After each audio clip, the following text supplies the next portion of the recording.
శ్రీమాత్రే నమః. అందరికీ కూడా అమ్మవారి యొక్క ఆశీస్సులు ఉండాలని మనస్ఫూర్తిగా ఆ తల్లిని వేడుకుంటూ ఈరోజు శనివారం అంటే వెంకటేశ్వర స్వామి వారికి ఎంతో ప్రీతికరమైనటువంటి రోజు. కాబట్టి ఈ రోజున ఈ కథ వినడం వలన శనిగ్రహ దోషాలు అన్నీ కూడా నివారించబడతాయి. కాబట్టి భక్తి శ్రద్ధలతో ఆ స్వామిని తలుచుకుని ఈ కథను వినండి. భవిష్యోత్తర పురాణంలో చెప్పిన దానిని బట్టి విష్ణుమూర్తి కుమారస్వామి వెంకటాచలం మీద పరమేశ్వరుని గురించి తపస్సు చేసి భక్తులను అనుగ్రహించి వరములు ఇచ్చేందుకు ఇరువురూ కూడా ఏకమై వెంకటేశ్వరుడు అనేటటువంటి పేరు మీద వెలిశారు. అందువలన వెంకటేశ్వర స్వామి వారిని పూజిస్తే పరమేశ్వరుడు విష్ణువు సుబ్రహ్మణ్య స్వామిని కూడా పూజించినట్లు అవుతుంది. ఆ పురాణంలోని కొన్ని వాక్యములు ఇప్పుడు మనం తెలుసుకుందాం. సర్వదేవతా స్వరూపమైనటువంటి విష్ణుమూర్తి కళ కలియుగంలో ఎక్కడ ఏ విధంగా ఆరాధింపబడుతున్నది అని నారద మహర్షి బ్రహ్మదేవుని అడిగాడు. అప్పుడు బ్రహ్మదేవుడు ఈ విధంగా సమాధానం ఇచ్చాడు. బ్రాహ్మణ్య దేవుడైనటువంటి శ్రీ మహావిష్ణువు యొక్క కళ కలియుగంలో శేషాద్రి శిఖరం మీద వెలసి ఉన్నటువంటి శేష శైలానికి శిరోరత్నం లాంటివాడు. దేవతలందరి చేత కూడా పూజింపబడేవాడు. శివస్థానమునందు ఆవిర్భవించినవాడు. కోటి మన్మధులతో సమానమైనటువంటి సౌందర్యం కలవాడు. లవలి దేవసేన అనేటటువంటి నామములతో పిలువబడుతున్నటువంటి శ్రీదేవి భూదేవిలకు భర్త అయినవాడు. సుబ్రహ్మణ్య స్వరూపుడు, కలిదోషములు పోగొట్టేవాడు, సమస్త ఐశ్వర్యములను ప్రసాదించేవాడు, వెంకటేశ్వరుడుగా వెలిసినటువంటి వాడు ఆయన శ్రీ మహావిష్ణువు. ఈ యొక్క కలియుగంలో మానవులందరూ కూడా పూజింపవలను. కలియుగంలో శ్రీ వెంకటేశ్వరుని యొక్క రూపంలో ప్రత్యక్షంగా దర్శనమిస్తున్నటువంటి ఆ విష్ణు కళ శనివారములందు మిక్కిలి అనుగ్రహం కలది అవుతున్నది. ఏ శనివారం అందు పూజించినా ఆ కళ భక్తుల యొక్క అభీష్టాలను తప్పకుండా నెరవేరుస్తుంది. మానవుడు సర్వదేవతలను పూజించి ఏ ఫలమునైతే పొందుతూ ఉన్నాడో ఆ ఫలాన్ని అంతా కూడా ఒక శనివారం నాడు వెంకటేశ్వర స్వామి వారిని పూజించి తప్పకుండా పొందగలడు. భవిష్యోత్తర పురాణంలో చెప్పినటువంటి శ్రీ వెంకటేశ్వరుని యొక్క పూజా మహత్యము, వెంకటేశ్వరుని యొక్క అనుగ్రహంచే దరిద్రుడు ధనవంతుడవుతాడు. మూగవానికి మాటలు వస్తాయి. కుంటివాడికి నడవడం చేతవుతుంది. గొడ్రాలు గర్భిణి అయి సంతానం కంటుంది. రోగి ఆరోగ్యవంతుడవుతాడు. గుడ్డివాడికి నేత్రములు వస్తాయి. లోబికి దాతృత్వం.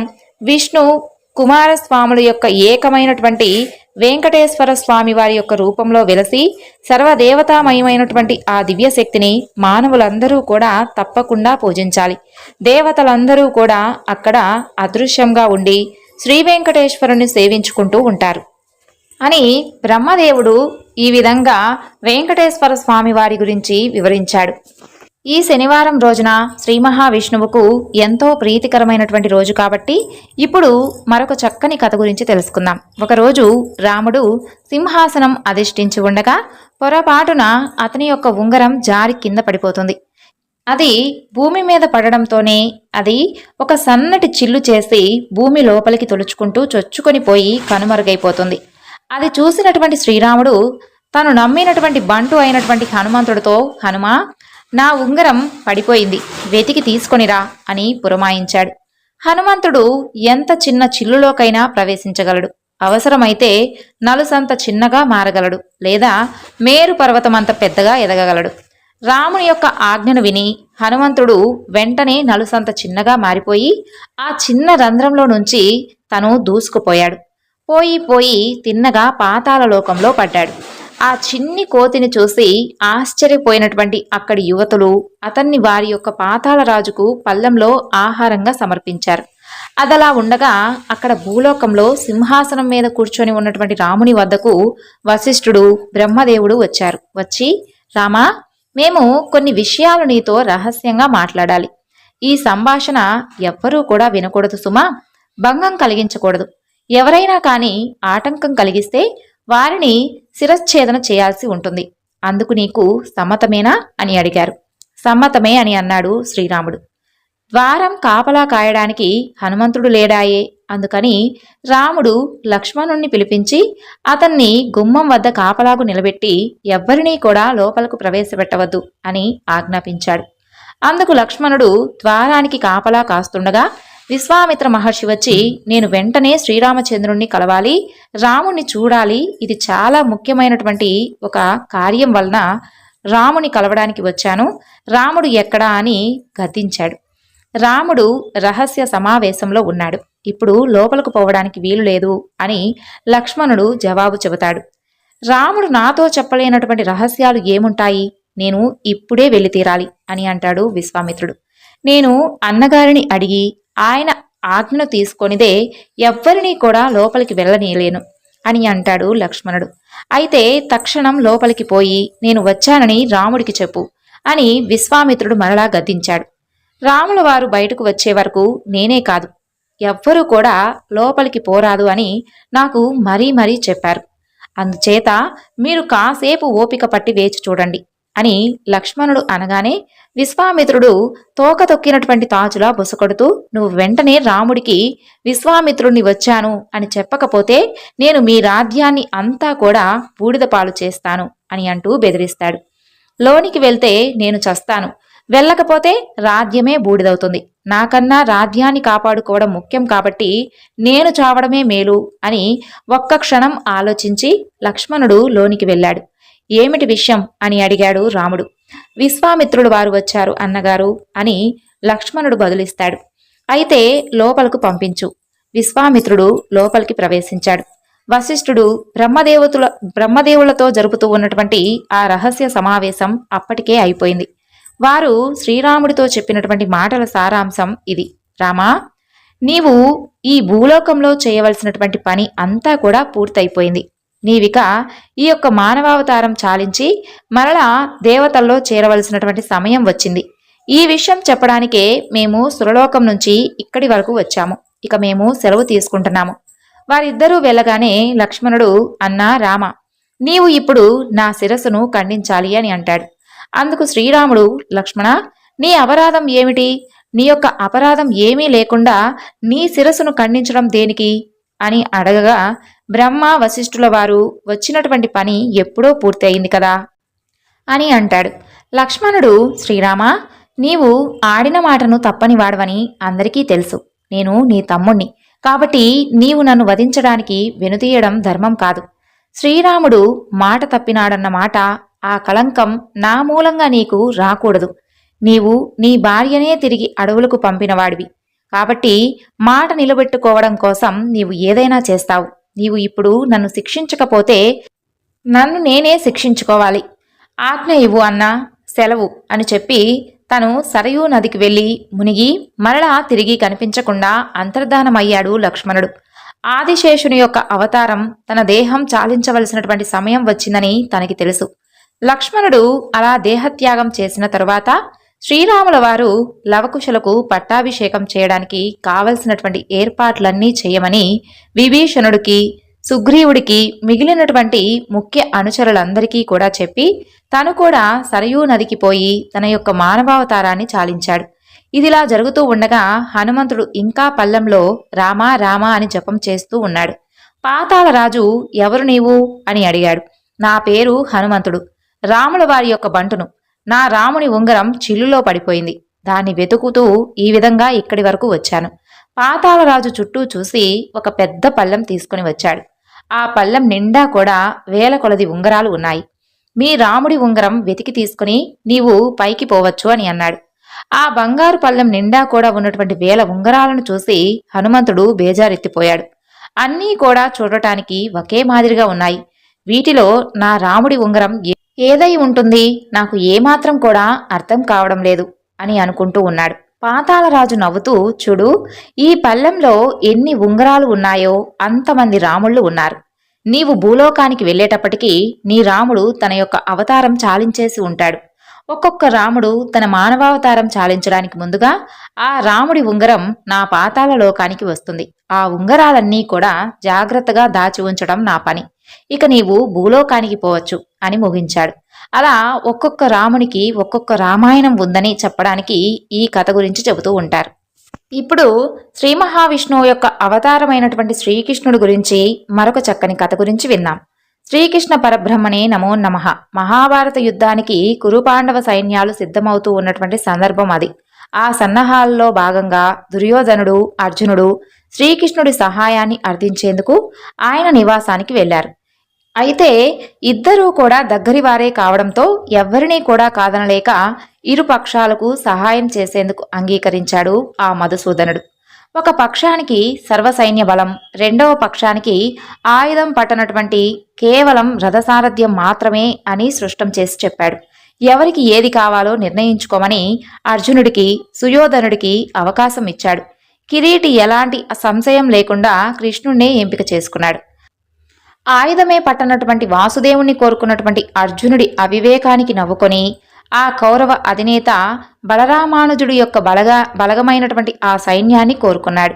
అలా ఆనందంగా దుర్యోధనుడు వెళ్ళగానే శ్రీకృష్ణుడు విజయుడితో, అయ్యో బావా, నీవు అమాయకుడిలా ఉన్నావే, అంత భారీ సేనను కాదనుకొని కేవలం రథాన్ని తోలేటటువంటి నన్ను ఎంపిక చేసుకున్నావేమిటి అని అన్నాడు చిద్విలాసంగా. అప్పుడు ఆ కౌంతేయుడు, ఏ యుద్ధాన్నైనా ఎదుర్కోవడానికి కావలసినటువంటి సైన్యం, శక్తి సామర్థ్యాలు, అవసరమైనటువంటి ఆయుధ సామాగ్రి నా వద్ద ఉన్నాయి. కానీ నాకు సరైనటువంటి తోవను చూపించేటటువంటి మార్గదర్శకుడు లేడు. అందుకే నేను నిన్ను ఎంచుకున్నాను. నీవు ఒక్కడివి ఉంటే చాలు, అదే బలము బలగము అని అన్నాడు. నీవు ఒక్కడు ఉండగా జగమంతా కూడా ఎదురైనా నాకిక భయమేమీ లేదు. ఓ ప్రభు, నీవు ఎక్కడ ఉంటే అక్కడే నాకు సుఖం. ఈ జగమంతా కూడా ఒకటైనా నాకు నీవు లేనిదే అసుఖమే. కాబట్టి నీవు ఎక్కడ ఉంటే నేను కూడా అక్కడే ఉంటాను. అలాంటి ధైర్యంతోనే ఆ ధనుంజయుడు స్వామి సారథ్యంతో అజేయుడై నిలిచాడు. అందుకే శ్రీకృష్ణ పరమాత్మ పార్థసారథి స్వామిగా కొలవబడ్డాడు. ఇప్పుడు మరొక చక్కని కథ గురించి విందాం. చాలా కాలం కిందట ఒక గ్రామంలో నిష్ఠాపరుడైనటువంటి ఒక బ్రాహ్మణుడు ఉండేవాడు. ఆయనకు దివ్యక్షేత్రాలు దర్శించుకువద్దామని, పుణ్య నదులను అన్నిటిలోనూ మునిగి తరించుదామని ఎంతో ఆసక్తిగా ఉండేది. అయితే పుట్టు పేద కావడంతో ఇక ఆయన కోరికలు కూడా ఏవీ నెరవేరలేదు. అంతలో ఆ బ్రాహ్మణుడికి కాలం సమీపించగా ఒక్కగానొక కుమారుడైనటువంటి తన కొడుకును పిలిచి, నాయనా, ఎంత యత్నించినా కూడా నా జీవితంలో తీర్థయాత్రలు సేవించుకోవడం కానీ, పుణ్య నదులలో స్నానం చేయడం కానీ పడలేదు. ఈ కోరిక అలానే నిలిచిపోయింది. కాబట్టి నీకైనా ఆ అవకాశం చిక్కినట్లయితే నా అస్థికలను వీలైనన్ని పుణ్యనదులలో కలపవలసింది. ముఖ్యంగా పవిత్రమైనటువంటి గంగా నదిలో కలపవలసింది. ఈ ఒక్క పని నీవు చేశావు అంటే నా ఆత్మ సంతృప్తి పడుతుంది, నాకు ముక్తి మార్గం ఏర్పడుతుంది అని అంటూ తనకు ఉన్నటువంటి తుది కోరిక వెల్లడించి దేహయాత్ర చాలించాడు. ఆ తరువాత తన కుమారుడు పితృభక్తి కలవాడు. అందుచేత అతను అప్పో సొప్పో చేసి తన తండ్రి కోరికను నెరవేర్చాలి అని అనుకున్నాడు. కొడుకును అనిపించుకుంటూ, ఈ మాత్రం పని చేయకపోతే నా జన్మ ఇక వృధా అనేటటువంటి సంకల్పంతో బయలుదేరిపోయి ఎన్ని కష్టాలకైనా సరే ఓర్చి కాశీ క్షేత్రాన్ని దర్శించుకొని తండ్రి అస్థికలు గంగా నదిలో కలపాలని నిశ్చయించుకుంటాడు. ఆ కాలంలో ఇప్పటిలాగా రైళ్లు, విమానాలు అలా వెళ్ళి ఇలా రావడానికి కానీ ఏదీ కూడా అవకాశాలు ఉండేవి కాదు. కాలినడకన పోవాలి, కీకారాణ్యాలు దాటాలి, కష్టసుఖాలు వంట పట్టించుకోవాలి. ఇన్ని జరిగినా కూడా బయలుదేరినటువంటి మనిషి మరలా ఇల్లు చేరుకునే వరకు నమ్మకం లేకపోయే. అందుకని కాశీకి వెళ్ళినవాడు కాటికి పోయినవాడు తిరిగి రారు అనేటటువంటి సామెత కూడా ఏర్పడింది. ఇక తను పాదాచారి అయి బయలుదేరాడు. రోజుకొక గ్రామం చొప్పున సంచారం చేస్తూ దారిలో తగిలినటువంటి క్షేత్రాలన్నీ కూడా దర్శిస్తూ పరలోకాన ఉండేటటువంటి తండ్రికి గదులు కల్పిస్తూ వెళుతూ ఉన్నాడు. పోయి అతను కడప జిల్లాలో కాలు పెట్టాడు. అక్కడ పినాకిని నది ప్రవహిస్తూ ఉన్నది. సరే, ఇందులో కూడా స్నానం చేసిపోదామని అనుకొని అస్థికల మూట ఆ దగ్గరనే పెట్టి అతను నదిలో దిగాడు. స్నానం చేసుకొని సంధ్య వార్చుకొని వచ్చి మరలా మూట భుజాన వేసుకొని పోదాము అని అనుకుంటాడు. తీరా చూడగా ప్రవహించేటటువంటి పినాకిని నది పొంగుకు వచ్చి ఆ మూట అంతా కూడా తడిసిపోతుంది. సరే, తడిగుడ్డ ఆరబెట్టి మరలా కట్టుకుందాము అనేటటువంటి ఉద్దేశంతో మూట విప్పాడు. ఆ మూట విప్పేసరికి అస్థికలు మాయమైపోయి వాటికి బదులు అమోఘంగా పరిమళిస్తూ ఉన్నటువంటి తెల్లటి మల్లెపువ్వులు కనిపిస్తూ ఉండగా వాటిని చూసి అతను ఆశ్చర్యంతో ఎంతగానో అసలు ఇదేంటి ఇలా జరిగింది అని అలా చూస్తూ ఉండిపోయాడు. ఆహా, పినాకిని జలం ఎంతటి మహిమ కలది! కాశీలో ఉండేటటువంటి గంగాజల మహత్యం ఎటువంటిదో నేనైతే ఎరగను. కానీ పినాకిని మహిమ మాత్రం కల్లారా ప్రత్యక్షంగా చూడగలిగాను. నా తండ్రికి తరుణోపాయం కలిగింది. ఆయన ముక్తి పొందేశాడు. నా విధి నేను నెరవేర్చుకున్నటువంటి వాడినయ్యాను. ఇక నేను కాశీకి కూడా పోనక్కర్లేదు, ఇక్కడే ధన్యుడనయ్యాను అని అనుకుంటూ ఎంతగానో అపరిమితానందభరితుడై తండ్రిని స్మరించుకుంటూ ఆ పువ్వులను పినాకిని ప్రవాహంలో కలిపేసి ఇంటి ముఖం పట్టాడు. ఏమి చిత్రమో కాని అతను స్నానం చేసినటువంటి తర్వాత ఒక మడుగుగా ఏర్పడింది అక్కడ. ఆ మడుగు స్త్రీలందరికీ కూడా సదుపాయంగా ఉండడం చేత అక్కడ స్నానాలు చేసి నీరు పట్టుకునేవారు. పశువులు కూడా దాహాన్ని తీర్చుకునేవి. అలా ఒక రోజున ఒక ముసలివాడు పశువులకు నీళ్లు పెట్టడానికని ఆ రేవుకు వస్తాడు. పక్క చిక్కి ఉన్నటువంటి ఆ పశువులు మడుగులో నీరు తాగి అవతలకు వచ్చేసరికి మిసమిసలాడుతూ బలంగాను పడుచుగాను కనపడ్డాయి. ఈ వింతను చూసినటువంటి ఆ తాతకు ఆశ్చర్యం కలుగుతుంది. తన పశువులు పడుచువైపోయాయే అనే సంతోషంతో తను కూడా ఆ మడుగులో దిగి స్నానం చేశాడు. స్నానం చేసి గట్టుపైకి వచ్చేసరికి తాతకు ముసలి రూపం పోయి పడుచువాడయ్యాడు. సరిగ్గా అదే సమయానికి ఆ ముసలివాని భార్య నెత్తిన కూటికుండ పెట్టుకుని ఆ దారిన పొలానికి పోతూ ఉంది.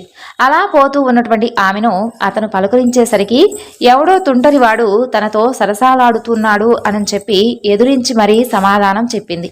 నేను నీ భర్తను, ఫలానా ముసలివాడునే అని ఎంత చెప్పినా కూడా ఆమె మాత్రం నమ్మకపోయేసరికి అతను ఆమెను బరబరా చెయ్యి పట్టుకుని లాగి ఆ మడుగులో ముంచాడు.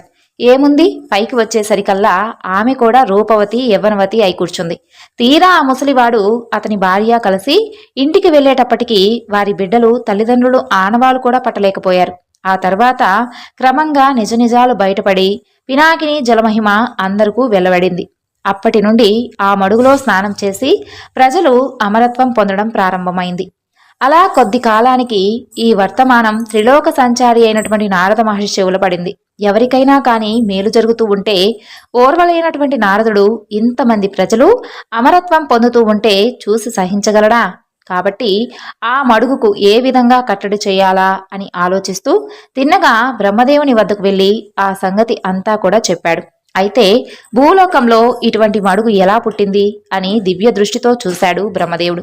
పూర్వకాలమందు తన తల్లి దాస్య విముక్తి కోసం దేవలోకం నుండి గరుత్మంతుడు అమృత భాండాన్ని తీసుకుపోతూ ఉండగా దేవేంద్రుడు ఎదిరించాడు. అప్పుడు ఇద్దరి మధ్యన కూడా ఘోర యుద్ధం జరిగింది. ఆ పోరాటంలో అమృత బిందువు ఒకటి చింది భూలోకంలో ఇప్పుడు ఆ మడుగు ఉండేటటువంటి చోటున పడినట్లు గ్రహించారు. నారదుడు నూరిపోసినటువంటి మీదట అమరత్వం ఇచ్చేటటువంటి ఆ మడుగు భూలోకంలో ఉండకూడదు అని బ్రహ్మకు కూడా అనిపించింది. వెంటనే బ్రహ్మ హనుమంతుణ్ణి రప్పించి, ఒక పర్వతం తెచ్చి పడవేసి పినాకినిలో ఉండేటటువంటి ఆ మడుగును కప్పివేయి అని చెప్పాడు. ఇక చెప్పటమే తడువుగా ఆంజనేయుడు బ్రహ్మాండమైనటువంటి పర్వతం ఒకటి తెచ్చి ఆ మడుగులో పడవేశాడు. కానీ ఆ పినాకిని జలమహిమ ఏమిటో కానీ హనుమంతుడు పడవేసిన పర్వతం మడుగును కప్పి ఆ తరువాత కప్పివేయడానికి బదులు బెండులాగా నీటిపైన తేలి ఆడుతూ ఉంది. ఆ చిత్రం చూసినటువంటి బ్రహ్మకు కంగారు పుట్టింది. అతనికి ఏమీ తోచక నారదుణ్ణి వెంటబెట్టుకుని సరాసరి పరమేశ్వరుని వద్దకు వెళ్ళాడు. పరమేశ్వరునికి కూడా ఈ విషయంలో ఏమీ పాల్పోక ఆ ముగ్గురూ కలిసి వైకుంఠంలో ఉండేటటువంటి విష్ణుమూర్తి వద్దకు వెళ్లి జరిగినటువంటి వైనాలన్నీ కూడా పూసగుచ్చినట్లుగా వివరించారు. ఇక విష్ణుమూర్తి చిరునవ్వుతో అంతా విని, నాకు శివునికి ఎప్పుడూ కూడా ఇటువంటివే చిక్కులు తగులుతూ ఉంటాయి, తిన్నగా ఉండడు కదా ఈ నారదుడు అని చెప్పి బ్రహ్మను నారదుణ్ణి పంపివేశాడు. ఆ తరువాత శివకేశవులు మానవ రూపంతో భూలోకానికి దిగివచ్చి ఆ మడుగుపైన తేలియాడుతూ ఉన్నటువంటి పర్వతాన్ని ఒకవైపున పరమేశ్వరుడు, రెండో వైపున శ్రీ మహావిష్ణువు అదిమి పట్టి అణిచివేశారు. అప్పుడు వారి ప్రభావం వలన ఆ పర్వతం భూమిపైన అణిగి ఉండి మడుగు మూసుకుపోయింది. ఆ బ్రాహ్మణుడి యొక్క అస్థికలను పువ్వులుగా మార్చగలిగినటువంటి మహిమ కలిగింది పినాకిని నదీ జలం. అటువంటి నీటిలో ఆంజనేయుడు పర్వతం తెచ్చి పడవేశాడు. ఈ రెండు కారణాల వలన ఆ పర్వతానికి పుష్పగిరి అనేటటువంటి పేరు వచ్చింది అంటారు. శివకేశవులు ఇద్దరూ కూడా దిగివచ్చి మరి ఆ పర్వతాన్ని అణచడం చేత కొండకు రెండు పక్కల ఆ ఇద్దరి ఆలయాలు వెలసి అది ఈనాడు ఒక దివ్యక్షేత్రమై ఉన్నది. ఈ వివరణను ఇంతటితో ముగిస్తున్నాను. సర్వం శ్రీ లలితార్పణమస్తు. స్వస్తి.